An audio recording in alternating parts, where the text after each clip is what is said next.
नमस्कार दोस्तों, इस वीडियो में आप सभी का बहुत बहुत स्वागत है। पेश है आज की कहानी दोस्ती का कर्ज। अखबार में अपने दोस्त की तस्वीर देखकर मिलिंद की आंखों में नमी आ गई। आज उसके दोस्त का कितना नाम है। सारा देश डॉक्टर वीर सिंह की उपलब्धियों पर गर्वान्वित महसूस कर रहा है। मिलिंद उसकी तस्वीर को देखते ही अतीत में खो गया। वीर और मिलिंद एक ही गांव में रहते थे। मिलिंद वीर से 2 साल बड़ा था। वीर के पिताजी एक मामूली से किसान थे और मिलिंद के पिता गांव के जमींदार थे। मिलिंद के पिता को उसका वीर के साथ उठना बैठना पसंद नहीं था, पर मिलिंद के लिए वीर सिर्फ दोस्त नहीं बल्कि छोटे भाई समान था।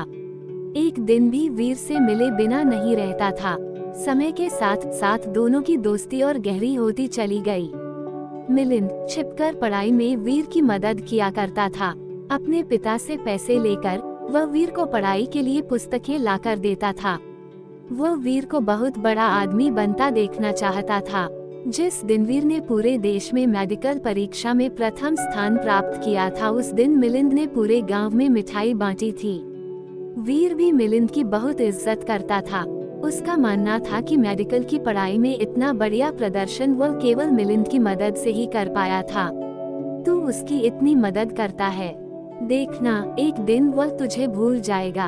मिलिंद के पिता अक्सर उसको समझाते थे, पिताजी, दोस्ती में किसने किसको कितना दिया ये मायने नहीं रखता, और हम दोनों की दोस्ती इतनी कच्ची नहीं है कि मुझसे दूर जाकर वीर मुझे भूल जाएगा। मिलिंद मुस्कुराते हुए बोला। वीर मेडिकल की पढ़ाई करने शहर चला गया। कुछ समय तक वह आता जाता रहता था, पर फिर पढ़ाई बढ़ती गई और वीर मसरूफ होता चला गया। मिलिंद ने भी जमींदारी का काम संभाल लिया, पर हर समय वीर के आने का इंतजार करता रहता। जब मिलिंद का ब्याह हुआ तो उसे यकीन था कि वीर जरूर आएगा, पर वीर के फाइनल परीक्षा होने के कारण वह आने में असमर्थ रहा। फिर भी मिलिंद ने बुरा नहीं माना, पर जब मिलिंद की माताजी के देहांत पर भी वीर नहीं आया तो मिलिंद को अपने पिता की कही बात सत्य लगने लगी। वीर शहर जाकर वहीं का हो गया। उसने गांव और गांव वासियों से नाता ही तोड़ लिया। मिलिंद ने भी धीरे धीरे वीर के वापस आने की आस छोड़ दी, पर उसके माता पिता का वह बराबर ख्याल रखता था। जब वीर के पिता का देहांत हुआ तब वीर विदेश में था।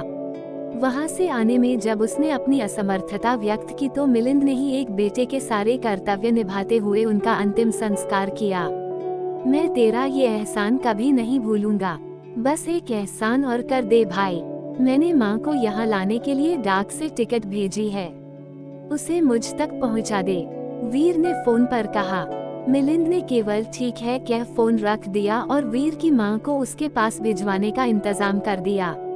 उसके बाद मिलिंद ने कभी वीर से बात करने की कोशिश नहीं की और ना ही कभी वीर का कोई खत या फोन आया। आज इतने सालों बाद वीर की तस्वीर देख मिलिंद भावविभोर हो उठा था। मन कर रहा था कि अभी वीर उसके सामने आ जाए और वो उसे गले से लगा ले, पर हॉस्पिटल के उस बेड पर पड़ा मिलिंद उठने में भी असमर्थ था। शहर के बड़े से बड़ा डॉक्टर भी उसके कैंसर की बीमारी को ठीक नहीं कर पा रहा था। उस दिन आंखों में आंसू लिए मिलिंद अपनी पत्नी से बोला, इस जीवन से अच्छा तो भगवान मुझे उठा ले। तुम सब भी मेरे कारण परेशान हो गए हो। पिताजी, आप फिक्र ना करें, मैंने देश के सबसे बड़े डॉक्टर को बुलाया है, देखना आप ठीक हो जाएंगे। मिलिंद के बेटे ने उसे दिलासा देते हुए कहा, बेटा, तू बेकार मुझे जीवित रखने की कोशिश कर रहा है, मैं अब जीना। ये कहते कहते ही मिलिंद बेहोश हो गया। जब मिलिंद की आंखें खुली तो उसने अपने समस्त परिवार को अपने इर्द गिर्द खड़ा देखा। आप सब यहाँ, मैं मरने वाला हूँ क्या? मिलिंद ने दुखी स्वर में कहा। मेरे होते हुए ऐसा कभी हो सकता है क्या? मिलिंद के कानों को एक परिचित सी आवाज सुनाई दी। मिलिंद ने मुड़कर देखा तो वीर को खड़ा पाया। वीर, तू यहाँ, आखिर याद आ गई तुझे मेरी? मिलिंद ने आंखों के आंसुओं को पोंछते हुए कहा। वीर उसके गले लगकर खूब रोया। माफ कर दे दोस्त, शहर की तेज रफ्तार में इतना तेज चलने लगा कि अपने कब पीछे छूट गए पता ही नहीं चला, पर तेरी याद हमेशा दिल में थी। माफ कर दे भाई, तूने मेरे लिए कितना कुछ किया और मैं तेरे किसी सुख दुख में काम नहीं आ पाया। तेरी दोस्ती का कर्ज तो उतारना ही था। मेरा भाई मरने के बाद ये कर्ज अपने साथ ऊपर लेकर जाता तो भगवान को क्या मुंह दिखाता। दोस्ती में कर्ज नहीं होता मेरे दोस्त। माना मैं तुझसे नाराज था, पर दिल से तेरे लिए हमेशा दुआ ही निकलती थी। तेरी कामयाबी से सीना गर्व से चौड़ा हो जाता था। मिलिंद ने कहा, पिताजी, वीर चाचू ने ही आपका कामयाब ऑपरेशन किया है और अब आप बिल्कुल स्वस्थ हैं। मिलिंद के बेटे ने कहा, हाँ जी, भाई साहब का ये कर्ज तो हम जीवन भर नहीं उतार पाएंगे। आपको नया जीवन दिया है इन्होंने। ये कह मिलिंद की पत्नी रोने लगी।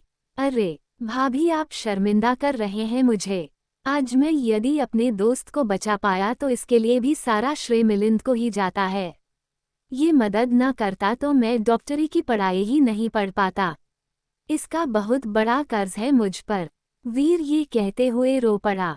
पगले, दोस्ती में एक दोस्त दूसरे दोस्त पर एहसान नहीं करता। ये तो दिल का रिश्ता है, इसमें कैसा कर्ज। दोबारा ऐसा कहना भी मत। ये कहते हुए मिलिंद की आंखें खुशी से छलक उठीं। उसने अपने बिछड़े दोस्त को सीने से लगा लिया और उसके बाद दोनों कभी जुदा नहीं हुए। दोस्तों, ये थी आज की कहानी। पसंद आए तो कमेंट्स, लाइक और शेयर जरूर कीजिएगा और चैनल पर नए हो तो सब्सक्राइब जरूर कीजिएगा।